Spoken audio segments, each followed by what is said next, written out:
قربانی کا جانور ایسا ہے 2 دانت کا ہونا ضروری ہے، دانتا ہونا ضروری ہے، یعنی دودھ کے دانت ٹوٹ جائیں اور اس کے بعد 2 دانت نکل آئیں۔ صرف بھیڑ یا دمبے میں گنجائش ہے کہ اگر 2 دانتا نہ مل سکے تو 1 سال کا بھی کافی ہے۔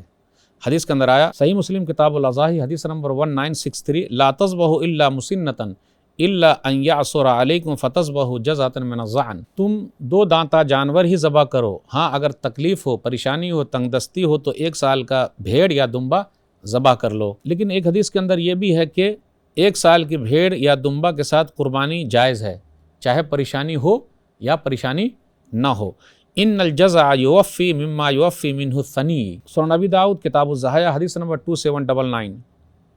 بے شک 1 سال کا دمبا اس چیز سے کفایت کرتا ہے جس سے 2 دانتا کفایت کرتا ہے، اس لیے کہا گیا منہ الثنی۔ تو اسے یہ پتہ چلا کہ 1 سال کا بکرا قربانی میں کفایت نہیں کرتا، صرف بھیڑ اور دمبا چل جائے گا، لیکن بکرا بکری یہ سب کے لیے کیا رہے گا؟ 2 دانت والا ہونا ضروری ہے۔